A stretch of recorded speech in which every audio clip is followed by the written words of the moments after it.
हे दोस्तों, आपको पता है नया साल स्टार्ट होने वाला है और अगर आप ये वीडियो लेट देख रहे हैं तो हो सकता है साल स्टार्ट हो भी चुका हो। अभी मैं सोच रहा था, हर साल की शुरुआत में हम सब नए गोल्स और रेजोल्यूशंस बनाते हैं, लेकिन साल के बीच में या आखिर तक वो सब कहीं खो क्यों जाते हैं? क्या ऐसा आपके साथ भी होता है? अगर हाँ, तो शायद आपकी जिंदगी में कुछ ऐसी आदतें हैं जो आपके सपनों को बर्बाद कर रही हैं। आज हम बात करेंगे 13 ऐसी हैबिट्स की जो आपके गोल्स, आपकी हैप्पीनेस और आपकी सक्सेस को साइलेंटली सैबोटाज कर रही है। और सबसे खतरनाक बात यह है कि कई बार हमें इन हैबिट्स का एहसास तक नहीं होता। लेकिन चिंता मत कीजिए, आखिर में मैं आपको एक पावरफुल सॉल्यूशन भी दूंगा जिससे आप इन हैबिट्स को रिवर्स कर पाएंगे। चलिए शुरू करते हैं। Bad habit 1, superficial living.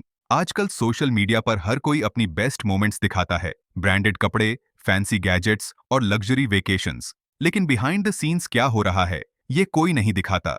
ये सब देखकर हम भी ऐसा दिखाने के लिए अननेसेसरी खर्च करने लगते हैं। मुझे याद है, मेरे एक दोस्त ने अपनी सैलरी का बड़ा हिस्सा एक आईफोन खरीदने में लगा दिया। कुछ महीने बाद उसे पैसों की जरूरत पड़ी तो वो बिल्कुल स्टक हो गया। उसे उधार मांगना पड़ा क्योंकि उसने जो पैसे सेव करने चाहिए थे वो सब दिखावे पर खर्च हो गए थे।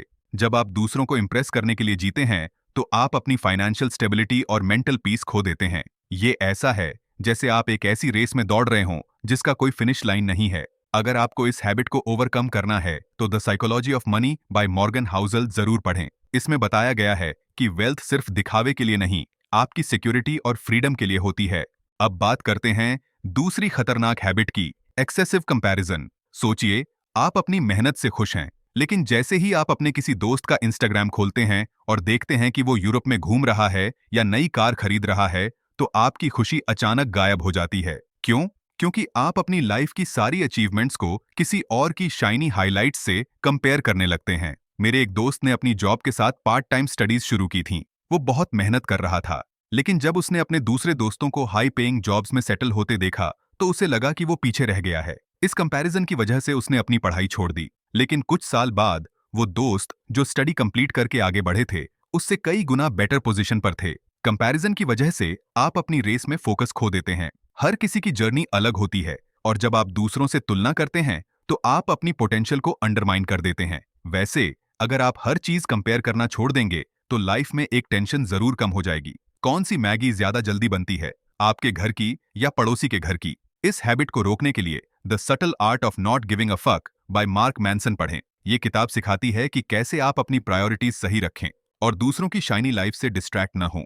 तीसरी आदत है स्टैग्नेशन सिंड्रोम, यानी खुद को ग्रो करने से रोक देना। हम में से कई लोग सोचते हैं, बस एक बार जॉब लग जाए फिर सब सेट है, या अब जो कर रहा हूं वही काफी है। लेकिन क्या आप जानते हैं कि स्टैग्नेंट पानी भी सड़ने लगता है? मेरे एक जानने वाले ने एक बार मुझे बताया, यार मेरी जॉब ठीक ठाक चल रही है, प्रमोशन की कोई जल्दी नहीं। लेकिन कुछ साल बाद जब उनकी कंपनी में लेऑफ्स शुरू हुए तो उनकी स्किल्स आउटडेटेड थीं।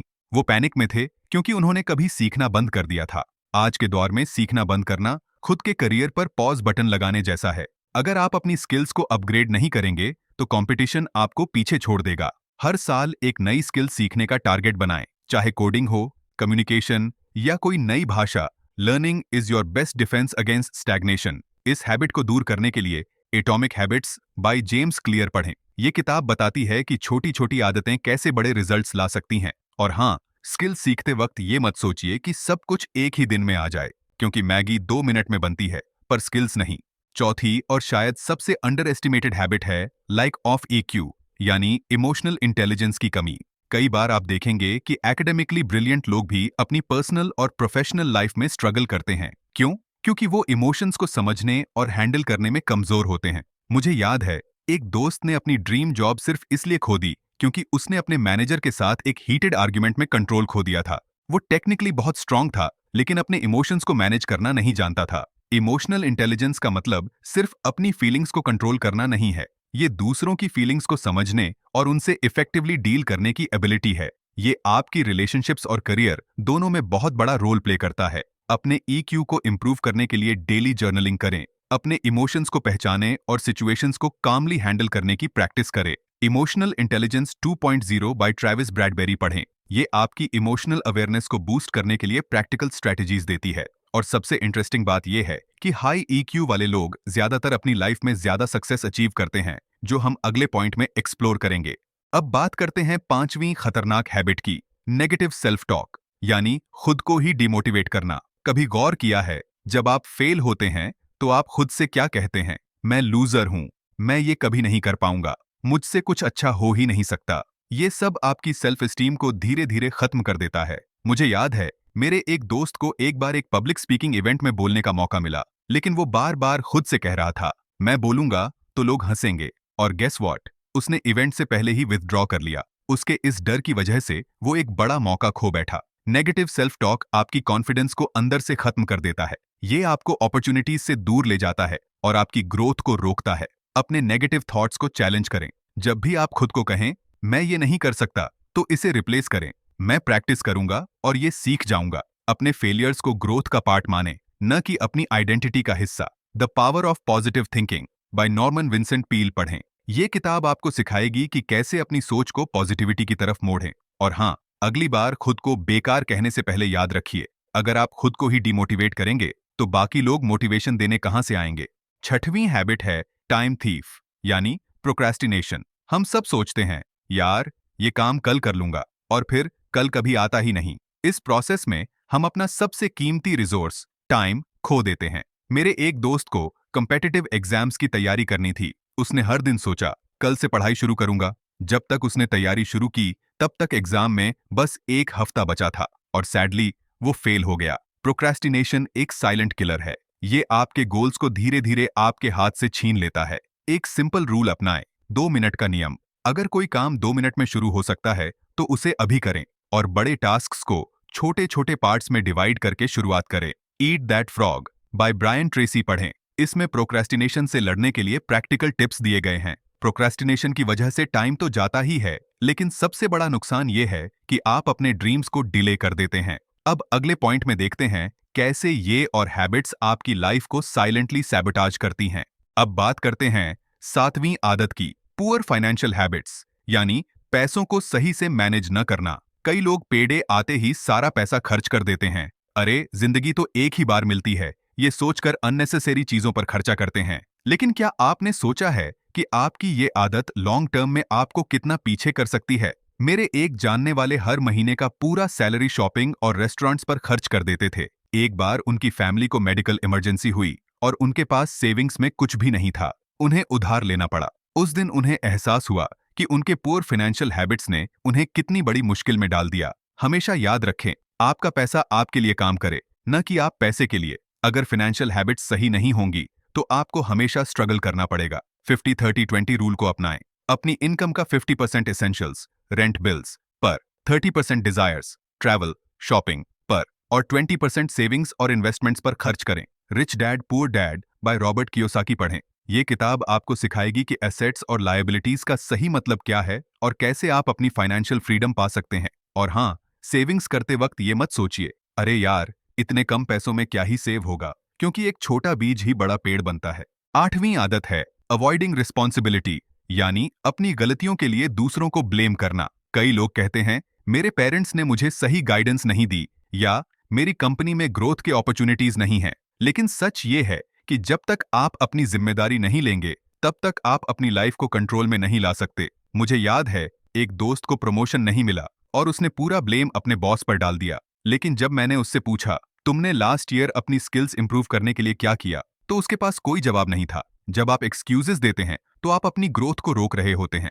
रिस्पॉन्सिबिलिटी लेने का मतलब है अपने एक्शंस और रिजल्ट्स दोनों को एक्सेप्ट करना। यही मैच्योरिटी और ग्रोथ की पहली सीढ़ी है। हर महीने एक रिव्यू करें। अपने आप से पूछें, मैंने क्या अच्छा किया और क्या बेहतर कर सकता हूं, और अपनी कमियों को ठीक करने की जिम्मेदारी खुद लें। Extreme ownership by Jocko Willink और लीव बाबिन पढ़ें। ये किताब सिखाती है कि कैसे हर सिचुएशन में रिस्पॉन्सिबिलिटी लेने से आप अपनी लाइफ और करियर को ट्रांसफॉर्म कर सकते हैं। और याद रखें, रिस्पॉन्सिबिलिटी लेने से आपको कंट्रोल मिलता है, लेकिन अगर आप इसे अवॉइड करेंगे तो आपकी लाइफ का कंट्रोल हमेशा दूसरों के हाथ में रहेगा। अब बात करते हैं उस आदत की जो आपकी इंटीग्रिटी को सबसे ज्यादा डैमेज करती है। नौवीं आदत है डिसऑनेस्टी, यानी झूठ बोलना या अपनी गलतियों को छुपाना। कई लोग सोचते हैं, एक छोटा सा झूठ क्या फर्क डालेगा, लेकिन ये छोटी छोटी डिसऑनेस्टी धीरे धीरे आपके कैरेक्टर और रेपुटेशन को खत्म कर देती है। मेरे एक दोस्त ने अपने रिज्यूम में फेक एक्सपीरियंस ऐड किया। उसे जॉब तो मिल गई, लेकिन जब रियल वर्क करने की बात आई तो उसकी असलियत सामने आ गई। न सिर्फ उसे जॉब से निकाला गया, बल्कि उसकी रेप्यूटेशन भी खराब हो गई। इंटीग्रिटी और ट्रस्ट किसी भी रिलेशनशिप या करियर के लिए फाउंडेशन की तरह होते हैं। अगर ये एक बार टूट जाएं, तो दोबारा बनाना मुश्किल होता है। सच बोलने और एथिकल रहने की प्रैक्टिस करें। अगर आपसे कोई मिस्टेक हो गई है, तो उसे एक्सेप्ट करें और सुधारने की कोशिश करें। The speed of trust by Stephen M.R. Covey पढ़ें। ये किताब ट्रस्ट की इंपॉर्टेंस और उसे बिल्ड करने के तरीके बताती है। और याद रखें, झूठ के पांव नहीं होते। अगर आप लंबे समय तक दौड़ना चाहते हैं, तो ईमानदारी ही सबसे अच्छा रास्ता है।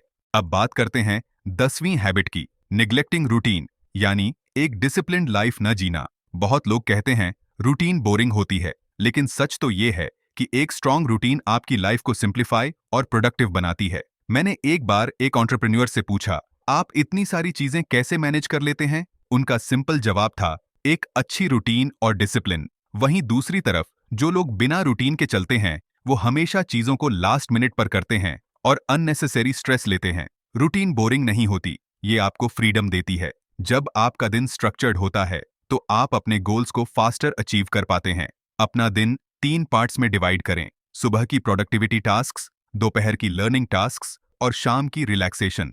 एक कंसिस्टेंट स्लीप स्केड्यूल बनाएं और डिस्ट्रैक्शंस को मिनिमाइज करें। The miracle morning by Hal Elrod पढ़ें।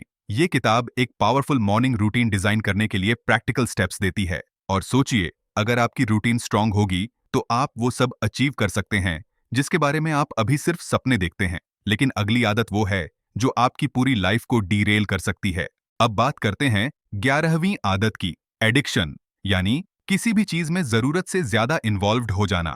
यह आदत सिर्फ शराब, ड्रग्स या निकोटीन तक सीमित नहीं है। ये addiction social media, junk food या गेमिंग जैसी चीजों से भी हो सकती है। क्या आपने कभी सोचा है कि ये चीजें आपको कितनी बड़ी मेंटल और फिजिकल डैमेज दे सकती हैं? मेरे एक दोस्त ने हमेशा कहा, बस एक और एपिसोड देख लूंगा, फिर काम करूंगा। लेकिन वो एक एपिसोड से शुरू होकर पूरे दिन की बिंज वॉच सेशन में बदल जाता। इस आदत ने उसकी प्रोडक्टिविटी और फोकस को खराब कर दिया। कुछ महीने बाद उसने रियलाइज किया कि वो अपनी करियर ग्रोथ में पीछे रह गया था, जबकि उसके पीयर्स आगे बढ़ रहे थे। एडिक्शन किसी भी फॉर्म में हो, ये आपके पोटेंशियल को वेस्ट कर देती है। ये आपको प्रेजेंट में तो खुशी देती है, लेकिन फ्यूचर में इसकी कीमत चुकानी पड़ती है। स्मॉल स्टेप्स लें। अगर आप फोन एडिक्शन से परेशान हैं, तो उसे स्पेसिफिक टाइम स्लॉट्स में यूज करने की कोशिश करें। एक टाइम में एक ही काम करें और डिस्ट्रैक्शंस को अवॉइड करें। Atomic habits by James clear पढ़ें। ये किताब आपको बताएगी कि कैसे छोटे चेंजेस आपके बड़े हैबिट्स को ट्रांसफॉर्म कर सकते हैं। अगर आपके पास नेटफ्लिक्स का सब्सक्रिप्शन है, तो मैं जानता हूं कि आपका रेजोल्यूशन जस्ट 1 एपिसोड पर कैसे फेल होता है। यकीन मानिए, प्रोडक्टिविटी की वर्ल्ड में जस्ट 1 एपिसोड आपके सबसे बड़े दुश्मन से भी वर्स हो सकता है। 12वीं आदत है निग्लेक्टिंग हेल्थ, यानी अपनी सेहत की अनदेखी करना। अच्छी सेहत का ख्याल न रखना धीरे धीरे आपका हर गोल और ड्रीम को खत्म कर सकता है। जब आप फिजिकली फिट नहीं होते, तो आपकी प्रोडक्टिविटी, एनर्जी लेवल्स और कॉन्सेंट्रेशन कैपेसिटी ड्रास्टिकली गिर जाती है। मुझे याद है, एक दोस्त ने हेल्थ को प्रायोरिटाइज नहीं किया। पहले वो कभी जिम नहीं जाता था, फिर एक दिन उसकी लोअर बैक इंजरी हो गई और वो पूरी तरह से बेड रेस्ट पर चला गया। उसे ये रियलाइज हुआ कि हेल्थ निग्लेक्ट करने की आदत ने उसकी डेली लाइफ को लगभग तबाह कर दिया। हेल्थ ही वेल्थ है। आप जितनी बार इसे इग्नोर करेंगे, उतनी बार आपके बाकी गोल्स आपको दूर जाते हुए दिखेंगे। अगर आपकी हेल्थ सही नहीं है, तो बाकी सारी बातें मीनिंगलेस हो जाती हैं। अपने हेल्थ को प्रायोरिटी बनाएं। रोज थोड़ा सा फिजिकल एक्टिविटी करें, सही डाइट लें और मेंटल हेल्थ को भी मैनेज करें। ये सिर्फ आपके बॉडी के लिए नहीं, बल्कि आपके ओवरऑल लाइफ क्वालिटी के लिए जरूरी है। Discipline equals freedom bye Jocko विलिंक पढ़ें। ये किताब आपको बताती है कि कैसे डिसिप्लिन से आप अपनी फिजिकल और मेंटल हेल्थ को कंट्रोल कर सकते हैं। जब आप अपनी हेल्थ पर ध्यान देंगे, तो बाकी सब चीजें आसान लगने लगेंगी। लेकिन अब चलिए बात करते हैं उस आदत की जो आपके रिलेशनशिप्स और पर्सनल ग्रोथ को तोड़ सकती है। आखिरी आदत है टॉक्सिक रिलेशनशिप्स, यानी उन लोगों के साथ रहना जो आपकी ग्रोथ और हैप्पीनेस में रुकावट डालते हैं। आपने कभी सोचा है कि टॉक्सिक रिलेशनशिप्स आपके माइंडसेट और कॉन्फिडेंस को कैसे अफेक्ट करते हैं? ये वो लोग होते हैं जो लगातार नेगेटिव कमेंट्स, क्रिटिसिज्म या मैनिपुलेशन करते हैं। ये आपके लिए इमोशनल पैरासाइट्स की तरह होते हैं। मेरे एक दोस्त को हमेशा लगता था कि एक पर्टिकुलर फ्रेंड उसका बेस्ट फ्रेंड है, लेकिन वो फ्रेंड हमेशा उसे नीचे गिराने की कोशिश करता था, उसे अपनी सक्सेस से जेलस फील कराता था। एक दिन उसे ये रियलाइजेशन हुई कि ये रिलेशनशिप टॉक्सिक है और उसे उस दोस्त से दूर होना चाहिए। टॉक्सिक रिलेशनशिप्स न सिर्फ आपकी हैप्पीनेस को छीनती है, बल्कि ये आपकी ओवरऑल एनर्जी और मोटिवेशन को ड्रेन भी कर देती है।